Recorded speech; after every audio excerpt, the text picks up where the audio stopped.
Hey, hello. Good afternoon. Oh, no, it's good. Is it good morning or good afternoon? It's actually currently good afternoon. And good morning and good night. And it's the Juan Epstein podcast. Cypher Sounds is currently playing beats, including some of his MTV beats, which he made for Flex when Flex was on. What was that show again? Microphone. I forgot what that show was called. He had so many card shows. The first car show. Oh, this is a car show? I thought it was for oh no, because the dance shows he was just DJing music. This was for the car show. He's had multiple car shows on MTV? Yeah, and Spike TV also. Play some of those hot TV beats. It sounds like a scene in Love and Hip Hop. Which one? Hold on. No, hold on. Hold on. Come on, man. I can't find it. What was it called? No. That sounded close. No, those are good beats. Or so they're supposed to be. Yeah, that's what it's supposed to be. They're not labeled bad beats. Yeah, MTV. Yo.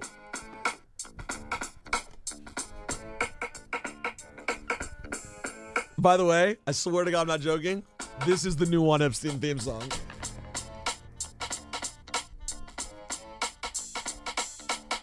Welcome to Juan Epstein. You know how we do it. It was like we had to make beats that were like no samples. Sample and free. We need them tomorrow. So we sat and made like 20, 30 beats. Dum dum.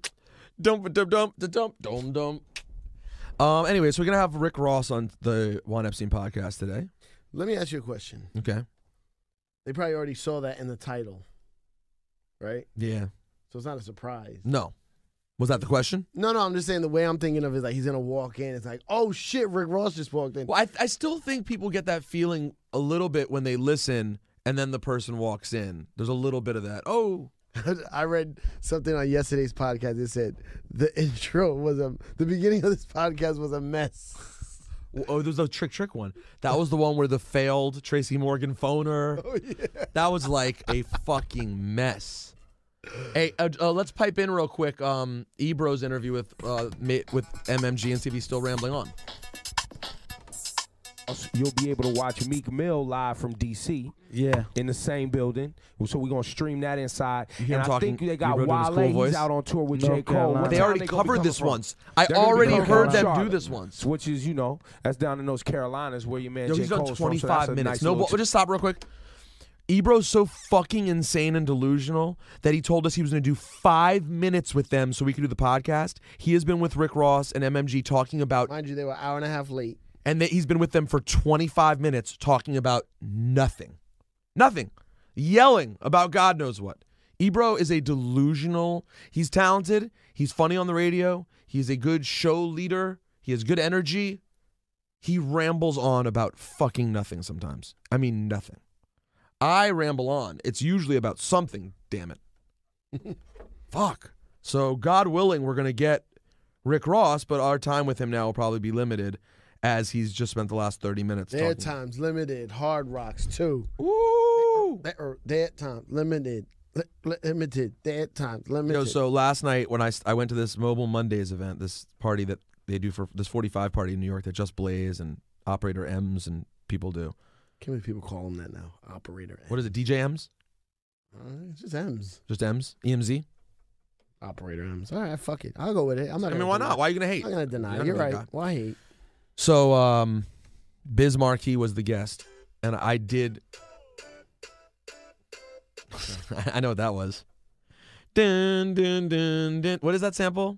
No, that's literally. I told my boy, make a beat, make a tiger, or a tiger beat, or like a fake Harry Fraud beat, and this is what he made.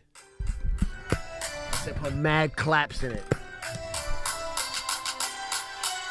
But he used that sample. Yeah, I said use this sample. What sample is it again? Tears for Fears. Tears for Fears. And I said make it sound like this, and I played him Tiger where he took deep cover and just basically just put claps. Yeah.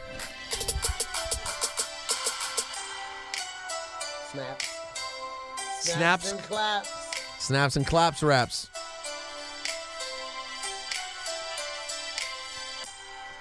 .808. It's kind of, I mean, this would probably work. Be a little expensive to clear.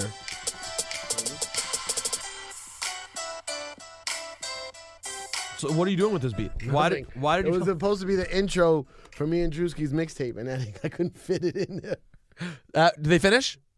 They finished. So they're coming sometime soon, taking pictures now. Ebro's the worst. I just want to say that. I love him. He's the worst.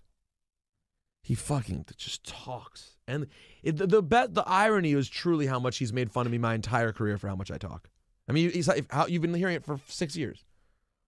And then, oh my gosh, the amount that he hates our podcast because all we do is talk. All he does is talk, and it's not even in podcast form. Yeah, the podcast is for talking. People are specifically listening, hoping we talk for as long as possible. MTV beat. Oh my God, that is good. That is real good. Love a hip hop segue. Cypher sounds. He's on the beat. He's here and he's living in the streets. Hip to the hop, to the hip to hop. Bibbidi bop bop dibbity bop. Oh man. Oh, we don't care. We don't even care about filming. I got a nice. Yes, we do. We do. We care. We're not gonna wait. Oh yes, we care and we're appreciative, but we're not gonna wait. We're already started. So don't even say anything. Just start filming. Okay, he's on his way. All right, good. So you just start shooting. You catch what you catch. Stay out of the way. Don't tell me to move. Don't be annoying. Don't be a camera guy. I can't do it. You don't understand. See, I know you just see it probably as like we're difficult and annoying. What if he rushed? He just rushed in here, right?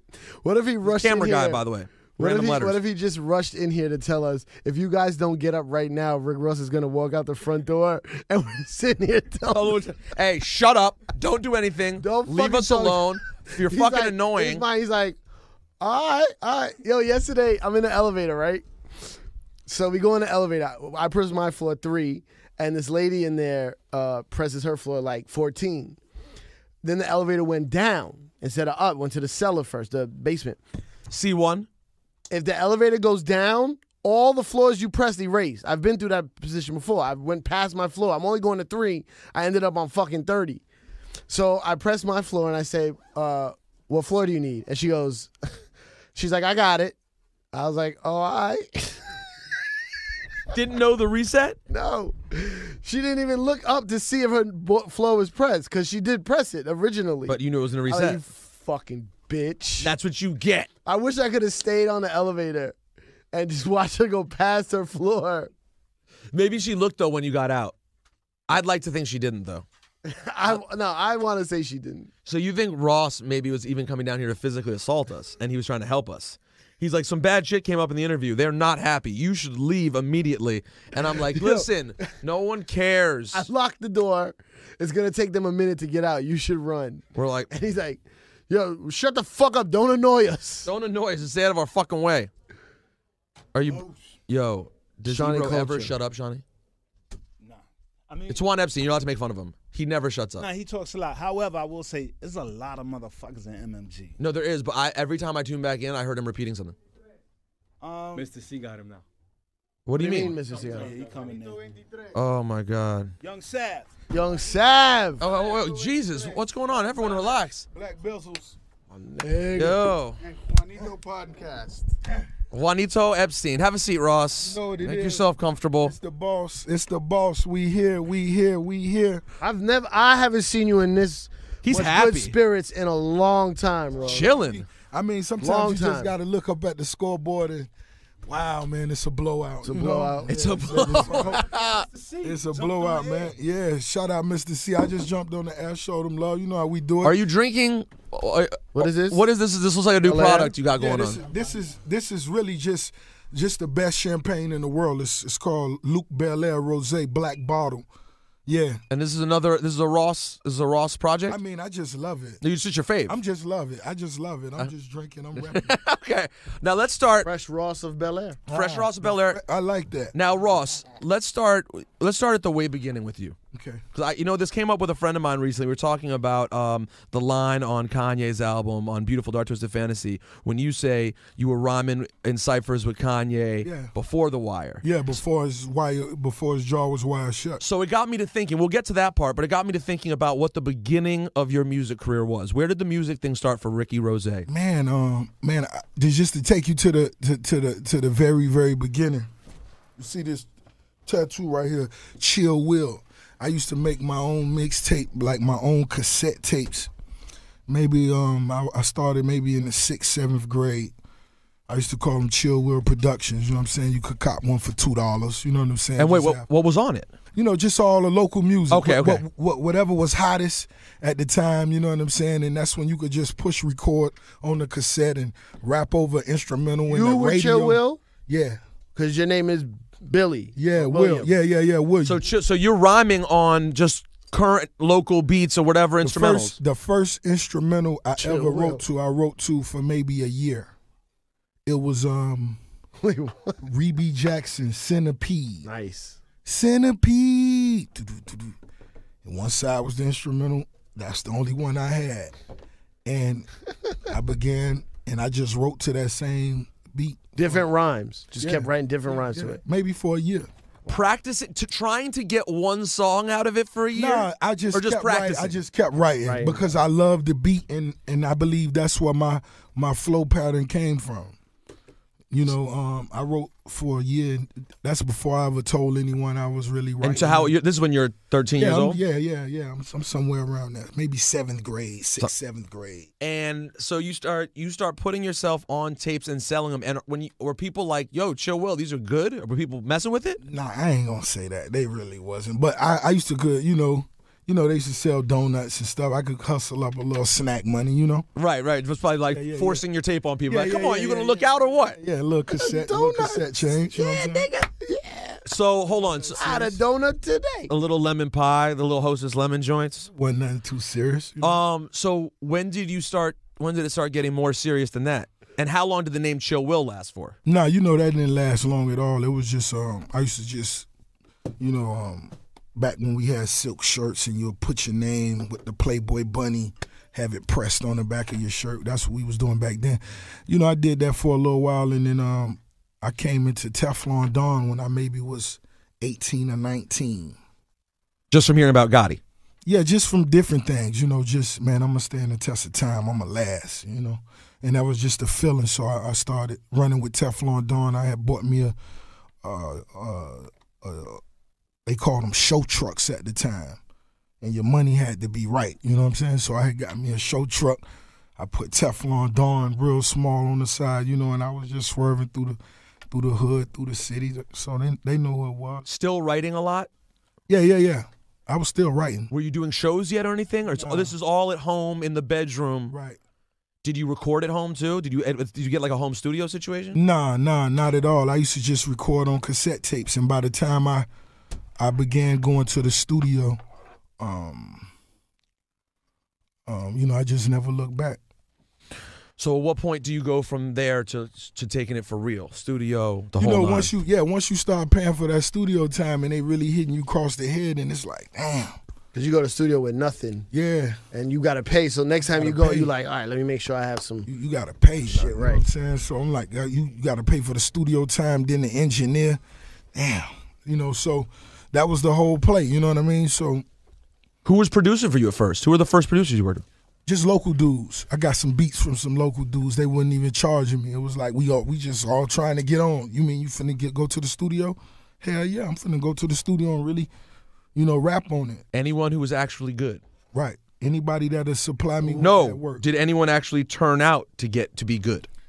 Like that you still mess with or had beats that made any albums of yours or anything like that? Not really. And what era is this? Like, what was on the radio when you were going to the studio at the time? Like, Wow. like roughly, you know what I'm saying? Like, was Diddy out? Was it, Of course, Diddy was out. or was it like Biggie era? Was it, you know what I'm saying? Had Like, to be what, mid-90s? Yeah, most definitely. Most definitely. so It was Biggie's on the radio, Biggie, Tupac. and you going to the studio. Right, me going to the studio. Never forget, first studio session I ever went to was Studio Center.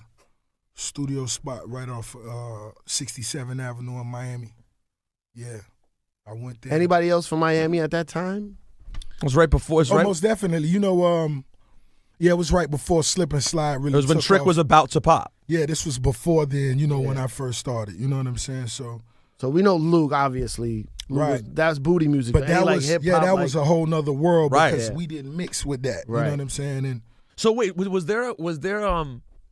were there Miami hip hop fans who were sort of in the lane of like, yeah, I like that shit. It's cool, but I'm not really about. I'm about like New York hip hop, and I'm about like, you know what I'm saying? Was there a separation? It most definitely was. And you were more into the rap most shit. Definitely, most definitely. Like, I love them, them dudes that was talking that talk.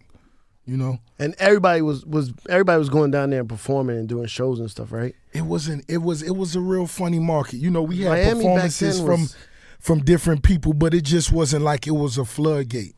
Yeah. No, it didn't. Because Miami only started getting to the Miami we know now in the very late '90s. Right. So it was a different vibe. Later than that, I think. It was a different vibe. Yeah, early '90s, Miami was still kind of shit. I remember the first time I went there was '94, and I remember still being like, there was a lot of places you didn't want to go. Yeah, it was just, it was just a different style of music that was controlling the crowd at the time, and that was a lot of fun too. We love that. We rep that. 305, you gonna rep that, but I was like, making. You enjoyed it. Yeah, of course. Yeah, it has its place. Party music, girls. It has its place. Yeah. Now what they calling twerking, they've been doing that. You right. know, so that was the whole vibe. Miley Cyrus, she'll get a lot of work down there. Who were your favorite MCs coming up? Man, my favorite. Wait, hold on? Can you guess any? What would you think? Knowing Ross, what would you think? Knowing Ross, early. If we're talking early, I would assume Ross likes G-Rap. I was gonna say that too. You hit it right on the head. Because there's a G-Rap nigga. There's a certain type of dude. To the point I flew G-Rap down to Miami and I offered G-Rap a deal. This was years ago. I remember that because he was on a song. This was before, Maybach music had really took form. Yeah. It was like I was such a huge fan, and we got in the studio and we did maybe three records in a couple hours. I was like, man, you know what I'm saying? We did one record we released titled Knife Fight. Yeah. Yeah, so I was just like, yo. That's crazy. Yeah, let's G-Rap. Yeah, and it was just good to see the homie still on his feet, still doing good, you know what I'm saying? So why didn't it turn out? For different reasons, I'm not really sure. We both agreed to certain things, and just through time or whatever, he was doing his thing back and forth. But that not working out probably taught you later on how to make the deal happen, because look at all the artists you got now. Most definitely.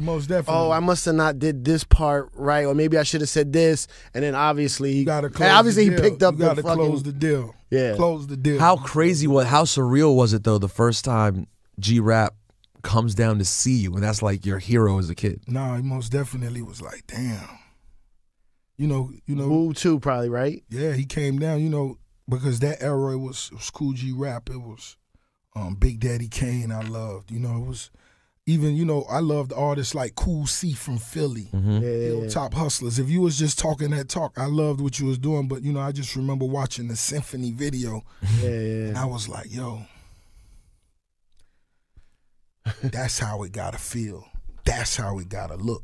And I always loved, movements from then on. So when I got him to the crib, I'm just sitting back smoking one, and we talking. He telling me, I want to hear all the stories. Yeah, oh yeah.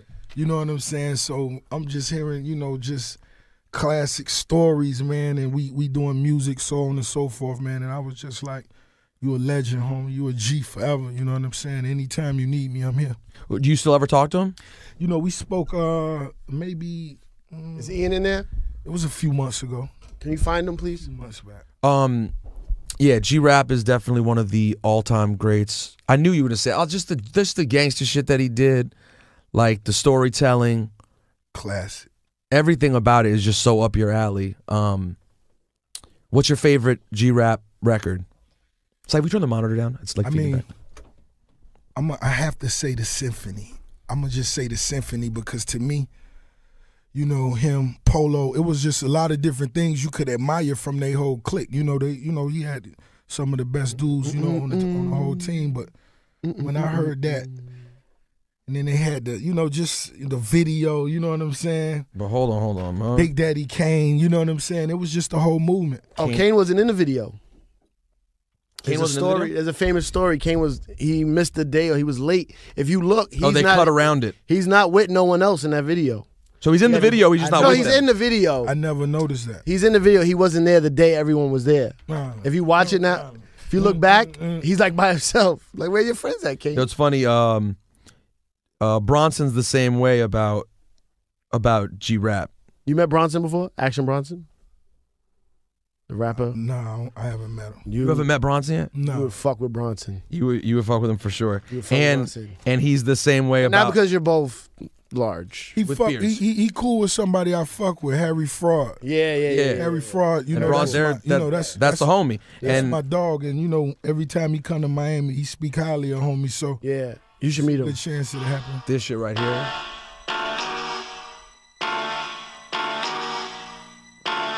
I got a job with the mob making G's, doing some pickups, deliveries, and transport keys. Yeah, they got me You like could a just listen to the dog. whole record, I'm and I driving a and I was a little kid, and I was like picturing it like a Like, movie. 3 different beats for that shit. Like, Yeah, it was phenomenal. All right, so when do you get your first real break in music where it starts to get serious? I drove up to Atlanta. And I met with Greg Street, DJ out of Of course. Atlanta. Shout out to Greg Street. He had a homie named Block. I drove up to Atlanta.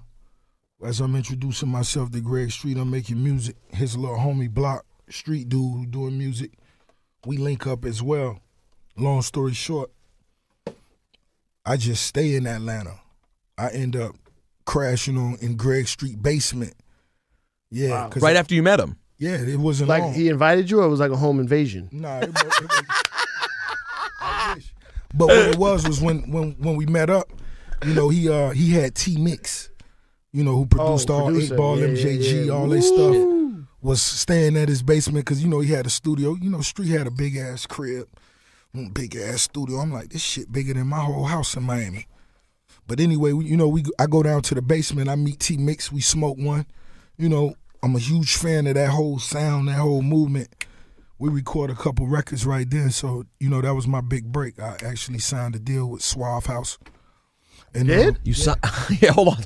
Yeah, That was your first deals with Suave House? yeah. Shout out to Tony Draper. Independent. What are we talking about? Like, we talking like 97, 98? No, Or we're later? talking about maybe Early Suave. 2000. Okay. Maybe Oh, 2001. 2000, all right. Maybe, you know, Oh shit! it I was didn't know just that. I didn't even know that part. Yeah. And Draper, he had a little legal situation he was dealing with at the Yeah, at time. that time, He yeah. was he a real G, man, and he let me handle my business. I said, man, I got to get this money. That's he a said, cool well, dude. real good dude. He told me, boy, wish you the So best. you know, what I'm saying? what's the dude that used to work for him? Rich. Of course, that's Rich. the homie. That's my That's the nigga homie. from That's back. the- He used to work at Relativity Records. That's the homie. Straight New York Rich dude. kid. You remember Rich? Rich kid. You remember Rich? You know, he used to work at Relativity. Somehow, Relativity, they caught this buzz with this independent circuit, and he went to work for Tony Draper. Next time I saw him, he was Houston out, like furs and gold. Just ended up fronts. Suave House. Suave The House. Suave House. But still all the New way. York, though. Yeah, but like, he don't had to- claim New York no more. He was claiming It's H-Town. Suave House, man. yeah. Suave House, yeah. So, okay, anything ever happen? Wait, No, Syfe, you hold know- on, Syfe, what do you need? You're driving me crazy. What are you trying to get? Oh, I need to mind. No, I'm don't gonna say mind your my business. fucking business. No, That's what I'm gonna do. You're waving, you're whistling. It's audio. Nobody sees that. God, it's do your little fucking interview and shut the fuck It's up. fucking distracting. All right, sorry. Come in here, Annie, so you can take some pictures, please. So what happens? Did anything happen with Suave Nah, House? you know, so by the time we did the situation, Tony Draper was just coming into some legal situations he had to, handle. So it got kind of. Yeah. So he was a G about it. Go ahead, Ross, go do your thing, man. I'm finna handle this. Whoop, whoop, whoop. So that's my homie forever as well. So that's when I went back to Miami. By this time, I had created a minor buzz, and that's when I went and sat down with Slip and Slide Records, and we worked out a short-term situation. Yeah, we just met. He just met. Lucas was here the other day. Yeah, for the first time. Yeah. So did your first real thing come with Slip and Slide? Yeah, I did a record, a couple joints with Trick. I did Under a joint Rick or two. Ross? Under Rick Was it Ross? Yeah. Okay. Yeah, I was featured on Trick album, you know what I'm saying? And Did you write the line when Trina goes, who is you? Were you the brain behind that pen? It's my favorite line of any Trina record. You don't remember what I'm talking about, do you? no, I don't know what She has the ad lib at the beginning of Nan. Nan, The beginning of Nan. yeah. She Oh, just nah, goes, nah, you know who is you? Nah, that's T-Double. That's Okay. Trick Daddy right So you're fucking around. What record popped off? What was it called? there. really no record really popped off. I just kept building. Okay, and people are just knowing that you were featured on the joints. Got it. Yeah, you know, because Slip and Slide had, you know, it was similar to the Luke sound, but Trick made it a little edgy, brought the streets involved. Yeah, it was more street. But it was most definitely slower, still, yeah. you know, the fast music, you Yeah. know what I'm saying? And it wasn't time yet. So, you know, I just kept doing my own thing, and every damn hustling came. No. Yeah, you can't. You just skipped. Hold on. There's a lot from what I've heard, Raw. Talk to me. There's a lot of You got to point your me in words. Talk to Your me. words were coming out of other people's Yeah, with the mouths. writing when do we get into the writing? How does that happen? I began writing at the same time. You know, I was around, and what it was the type of music I was making. A lot of local people didn't know what to do with it, but you know, people that was coming from different places. Man, I buy that song. Shit, you could buy it then. Right. Shit, I got 200 of them. Don't give a fuck. You can take it. Yeah. So you end up in the same studio with cats, and they're hearing your music, and you're like, ain't shit happening with Dudes this. from up north, dudes from here, dudes from that. Most definitely. And would you and so you wouldn't work out a writing deal? They would just buy it from you straight up. You would just take the cash up front. No, of course I wanted that pub. It's called Pub. So you'd get the pub. Yeah, you need the pub. So did you start getting any publishing checks before you Big released? time, yeah. And see, that's what made it. That's what created a lot more hype. I was heard that. you helped Angie write some shit.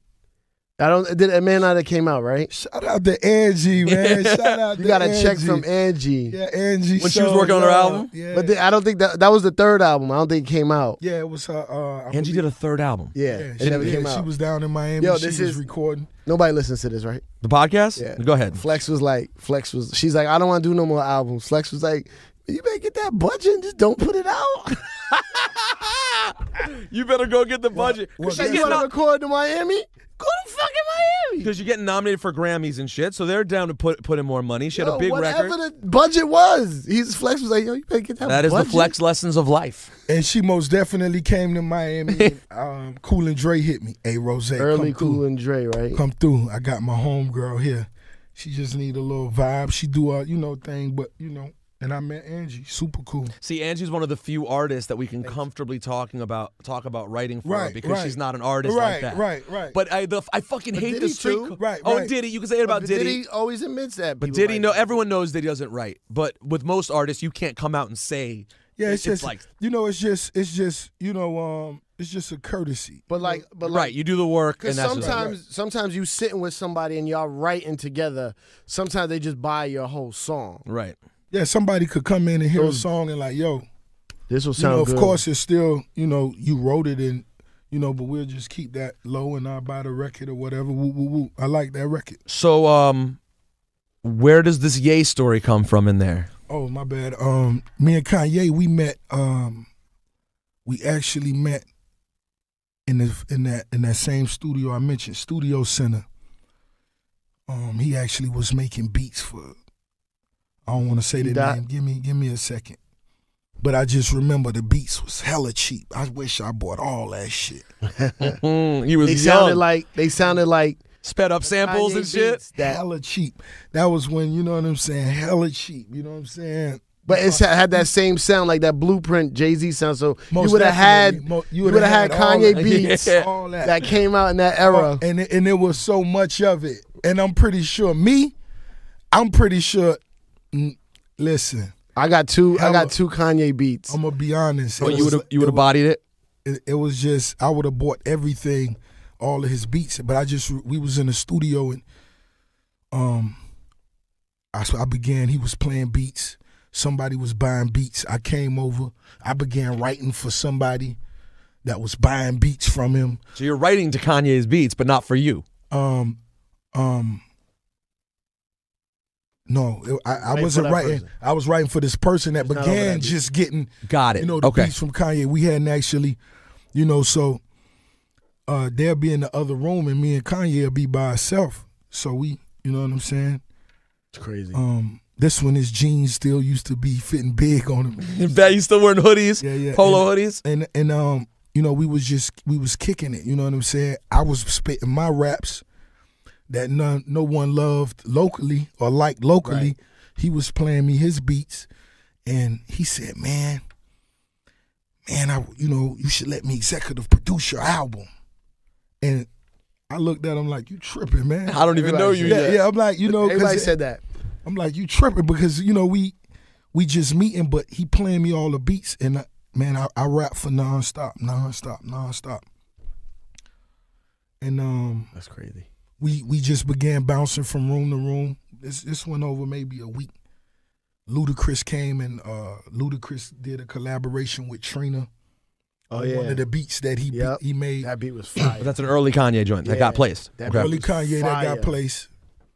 No disrespect to Luda or Trina. No They wasted the beat. It did because nothing happened with it. It was a single, but it wasn't. Yeah, it what was a should've single, been. and I went to the video shoot with him. We went to the video shoot. So hold on real quick. Because this is, I need to stop though. We in the video. In the video? But it's a second. But just for this, okay, this is where I need to nerd out. So for hip hop's collective imagination, right. This is 10 years ago. This is before Kanye and Ross or anyone, right. And you guys basically ended up kind of just hanging out and becoming friends over the course of a few days. Like when you meet someone, you're like, yo, both in the same spot. Life. You're both on the grind. That studio life, right. and y'all just became buddies. Right. Because you'll spend 18 hours with somebody in the studio. He was so young. I'm pretty sure I could have got a beat for 5 G's. Oh, I bet.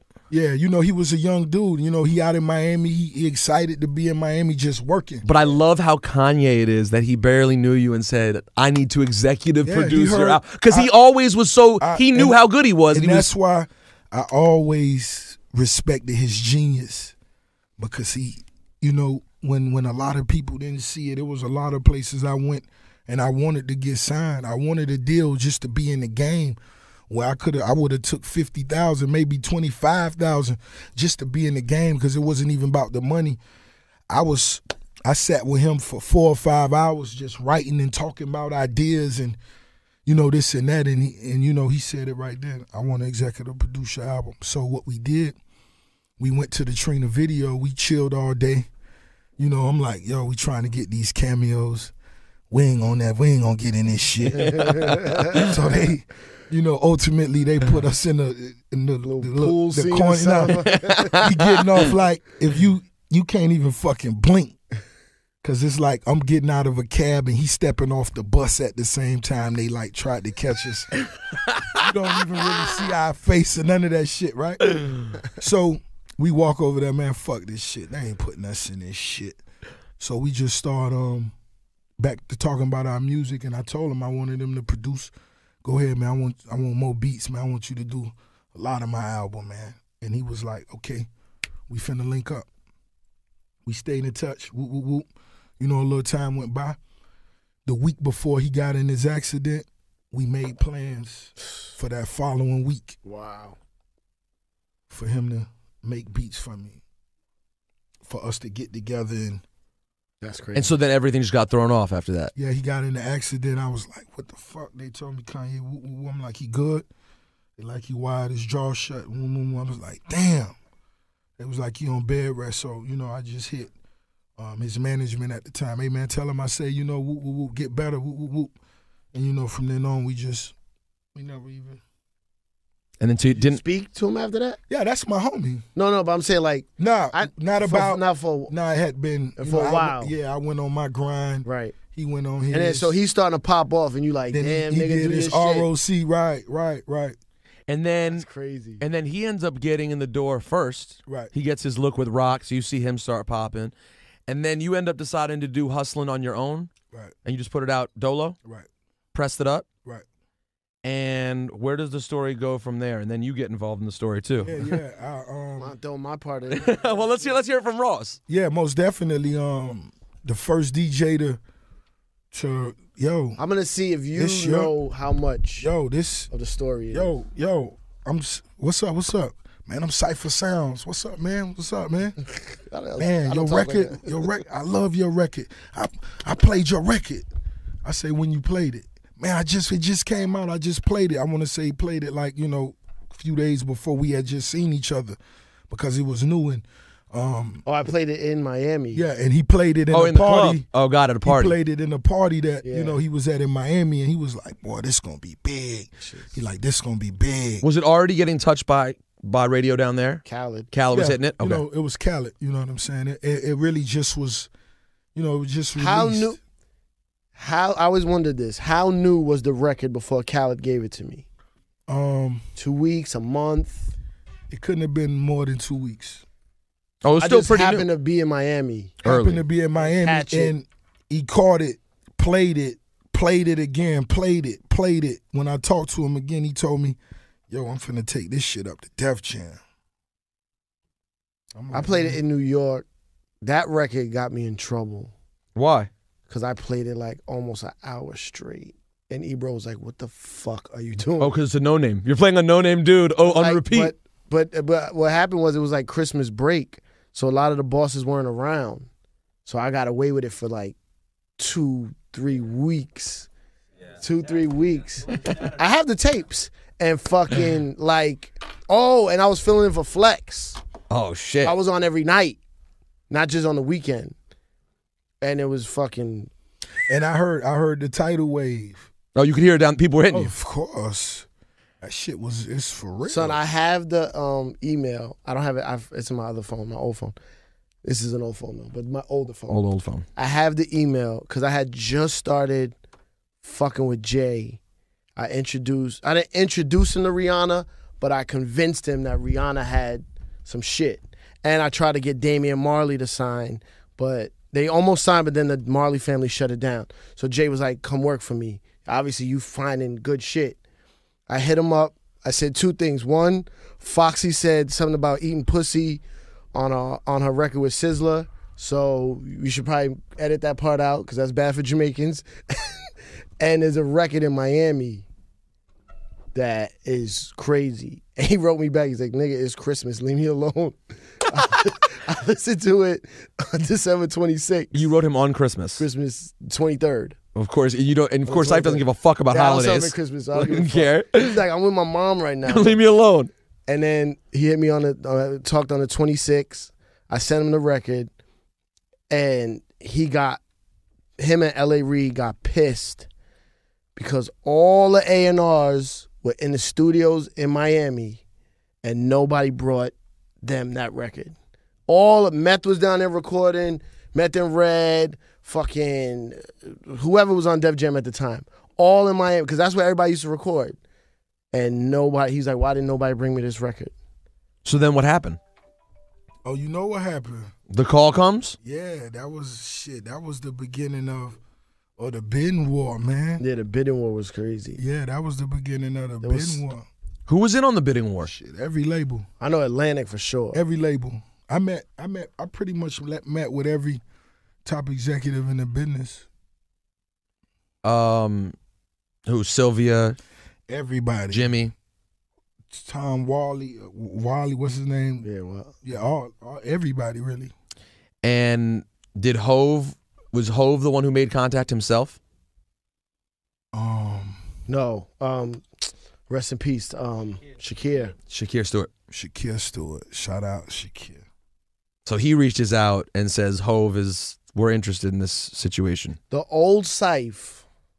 This is where the old Syph fucked up. Because I'm a new man now. The old Syph didn't stay attached enough. Right. You were like, you let it go. Yeah. And I was like, Shakir got it. You let it go. I was like, Instead of Shakir- being like, I'm going to go help A&R the whole thing. Well, I and be was still involved. new, but I used to be mad, antisocial, shy back then. I was very closed in. And I've since got therapy. I'm way better now. And Shakir, but I was happy Shakir got it because Shakir was my nigga. He used to teach me everything. He used to be like, you know how you get a hit? You got to do this. He used to teach me so much. So when they said Shake got it, I was like, all right, it's in good hands. Yeah. But everything, I fucked up everything. I fucked up Ross. I fucked up Rihanna, True Life. I fucked up. Well, look on the bright side. It worked out for them. So you sign with Def Jam. Right. Wait, but Shakir was like L.A. Reid's boy. So did Hove and L.A. get into because they were trying to, or they were all in on it together? You know. At the time, Def Jam was letting Hove make all the power moves. You know what I'm saying? And L.A. Reid was just playing the background. So when I finally went and sat down with Hove, You know, we just talked about different things, chopped it up. It wasn't even a lot about the business. It was just about how the game changed. We had good conversations. Well, a lot of people didn't like that Hov was the president. You didn't mind it? I loved it. I thought he would be a you need, you know, to run a company, you need a great leader, a great example of success, and I think, you know, who better than Hov? See, but the reason Ross likes it is Ross flourished under Hov. The cats who didn't like it were the ones who were looking for an excuse because their shit didn't work out. Small time thinker, if you're not really following the real blueprint, no, and then they're gonna go, Hov's holding everyone back because he's an artist. Yeah. That's what everyone's thinking. that's the weakest shit I ever heard. And Ross totally popped during that time. That's when Ross popped. The streets decide, you know, what's hot. You know what I'm saying? Can't one man. Oh, Jeezy. I fucked up Jeezy. Saif, stop dwelling on what you were fucking up. We're back to Ross now. Loser. No, I agree. But you know what I did when I came to New York City? I came to New York City after I was signed. I was popping. You gave Saif a check for $100,000. I never forgot. Oh man, I never forgot. I heard performing live, the comedy quest, Cypher Sounds. No, not even before that. No, I'm not saying Ross never looked out because I got 2 Nina Sky records with Ross on them. Okay. 2. Oh, You know what I'm saying? That ain't even nothing. But So basically to follow up on it, you wasted your favors with Ross on Nina Sky. Oh, that record, those records were popping down there. No, I know. I mean, just in his now. Yeah, for now me, it's a waste. my for you. favor. I know, but now he's not with I Nina like Sky Nina anymore. Sky. It was one of them. No, because it girls. was like It was one of them girls. I ain't. no, because they had the we had the fader, Nina Sky on one side, Rick Ross on the other, and then they did I that liked show. them. I had a crush. Remember that show one on the of them. boat? Yeah, she's married now though, to a woman. To a woman. Yeah. So. Dagger. Good DJ though. Fine. She's a good DJ. I just saw her do a club. His face. Yo, his Ross face missed is like, out. Yeah. Didn't work out. But yeah, I wasted my favors on. Yeah, they was super cool. But I never forget I was swerving through New York City and they was like performing live at the Comedy Shack. The Comedy Cypher Shack. Sounds. I said, who the hell they just said? Cypher Sounds, man. He be doing. Let's go there. And you just showed up. You just went through. I just Do you went remember in- this? Yeah, of course. I just went and walked Killed in. it. Where was this? Was Drake there that night? Oh, this was at Comics. at This is Comics. Comics. Yeah. It's early. Man, Oh, it's early. Drake You was. still looking nervous on stage. Oh my nigga, I was mad nervous. Could you pay? Could you? Saif, could I you wasn't pay? even doing- Could you get paid enough to go back and watch yourself from then? I got all the tapes. But I'm gonna tell you, he had that potential. I'm looking at him. I'm like, yo, this motherfucker. And you know, he had a little vibe with the crowd. I ain't gonna lie. He might have got 2-3 jokes off. I want you. He might have got him 2-3 good come belly. See me now. Let's go. Belly laughs. Yeah. I'm wait, listen. He was new with it, but he got 2-3 highs in the. How many more? How many more minutes? We got to wrap. We got to wrap soon. I think. We got to wrap soon. I think we got to wrap soon. Because Yeah. we're gonna talk about MMG comedy in a minute. Oh, MMG comedy tour. Sure. Oh. No, MMG comedy. Yeah, let's go. Oh, a whole Boy, division. Yeah, let's go. Oh. But anyway, And actually, I saw Ross looked Done interested. deal. I'm very interested. No, you got to see me now. I'm very interested. But everything I learned from y'all niggas, I apply now to comedy. And in that comedy world, there's no hustling. Like, people just wait to get on. And I'm like, nah, you gotta do this, put him with that. You come over here, let's do this little underground show, da-da-da. And it's like, where are we going? Yeah, we hustling, let's go. Yeah, it's a different That's kind what of I'm hustle. talking about. So I'm you with get- that. Double M comedy, baby. Let's do it. So you go, you do, Somebody write out the contract form right over here. close the deal. Saif, you're already. Hold on, real quick. the deal. I'm gonna give. Write I'm gonna it give on a piece of gem. paper. I'm gonna say a gem for our Juan Epstein listeners. This is so interesting to watch, right? Saif says he's cured of fucking up, but he's still fucking up. Why? Because Ross was going like this just a second ago. Ross was going like this. I'm for real, and looking at you, and you were kind of like hardy, har, and he was looking at you like, no, let's talk about that. No, we're gonna talk about it. Okay, good. We're gonna talk. I don't want to ruin the podcast. No, don't. Our listeners love hearing about your life and your career. The part 2 of when we do the deals come, but I don't want to miss part of these stories. You get Def Jam. First album comes out. K Fox on the intro. She fucks up Confiscate. Shout out to Foxy. That was the best. Confiscated. Album. How does that album do?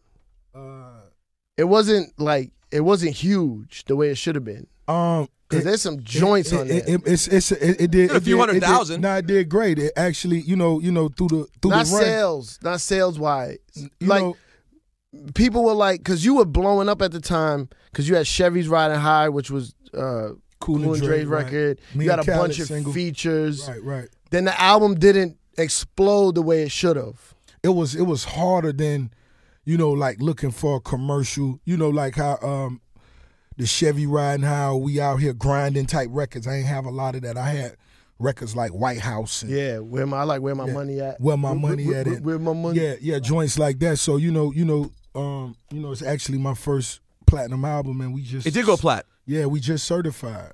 The first one. Yeah, the first one. Wow, congrats. Wait, so was the only huge song off of that though, Hustlin'? That was the only Scarface monster, right? one. Nah, What was the Scarface one? push it to But the it limit. wasn't. Oh yeah, that's right, huge, that's right. though. No, but it was Yeah, yeah. It was. No, it it has was a- classics. no classics for the street. But we're saying not Club smash is the way you got to. You know how I'm talking about, like, Tribe Called Quest's first album has classics, but people look at the second album Right. like the one. It's just, was the second album the one? I think maybe the third album. Man, I get a lot of people who tell me, their favorite album was the first, or it was Deeper Than Rap, or it was Teflon Dawn. So it's just different vibes, and to me, that's cool. I love it because it's got to be different temperatures. Your music got to have different textures for you to be in a position to make 12 possible. The first Raw song that I fell in love with was Maybach Music 2, the one with Ye, Wayne. That was the first one that's when I said he fathered the style of yacht rap. That was yacht rap the right song. there. Yeah. With the yeah, crazy violin, just the whole right, feel. right, That was, right. I don't know, like I liked Push It to the Limit, but that to me is when I started being like, oh, this is different. And I gotta say, I think Ross occupies this interesting space in music where like a lot of the heads who know, he has mass popularity, but then you have a lot of the heads who know. But then I do meet the occasional like underground hater who's like, oh, you like Ross? And I'm like, wait, you think because Ross is mainstream, you don't pay attention to like the level of MC he is? Like, it miffs me. I guess it's one of the downsides of popularity you always have is that there's people who are going to miss it, and fuck them, let them miss it. Right, or they just out of touch. You know, and we pray for them. No, but you have, Ross has lyrics. Yeah. And then he'll do, A Geechee, it's what I call Geechee Liberace. It's when I feel like I'm walking, through the mansion on the marble. No, not even that. floors Those are with the lyrics. silk no, those have Silk. lyrics. I'm talking about like a BMX. silk robe on with smoking one. Fat ass just walked by me. Bad bitch just walked by me. She going to pour me some Bel Air or the Ciroc, the black and gold kind. Then she asked me, baby, do you want Wingstop? As I push 4th floor on the elevator and I'm in my home. In my home, Right, mind you. And I hit it's that's the feeling when I You have make records. a That white- I want you to be able to A absorb white tiger cub gets out of the elevator. Right. Even if it's not white Bengal. Oh yeah, okay, Bengal. that's all right. Yeah, Bengal tiger. Yeah. Oh man. All right, they gotta go. This has been a great start. Everybody who listening, this is my fam, so y'all got to make sure y'all lock into this podcast. Yeah, Juan Epstein both is of very these proud. dudes. We're very proud to have you on this, man. 'cause That's not our problem. We need you to come on the radio. all the time. We want you to can't show up wait. all the We time. always call. You never come. I can't wait. Unless It's K a, Fox was lying. it's a thing called Said Young she called. Sav.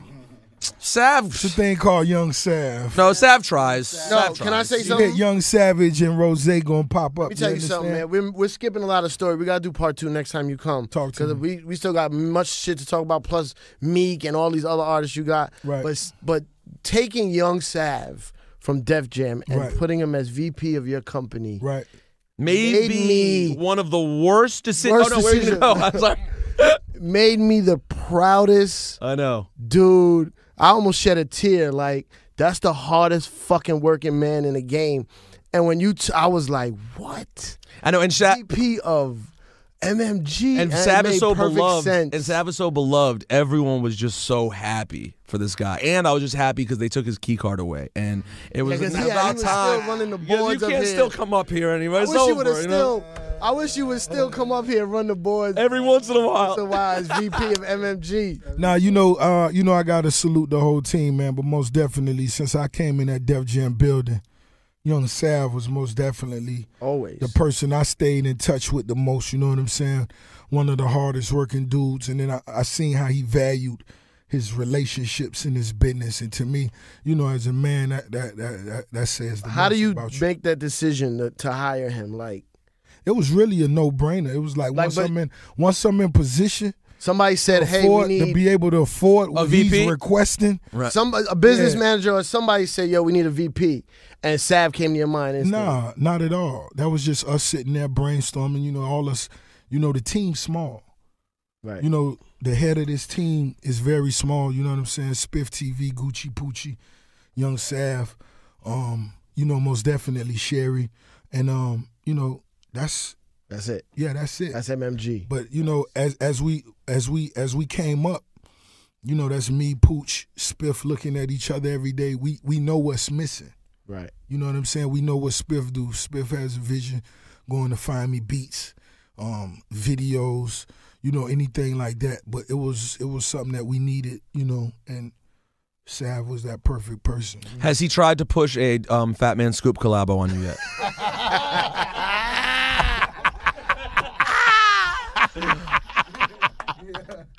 All right, we'll end it. We'll end it right there. Self-Made 3 in stores now. Thank you, man. Man, much love.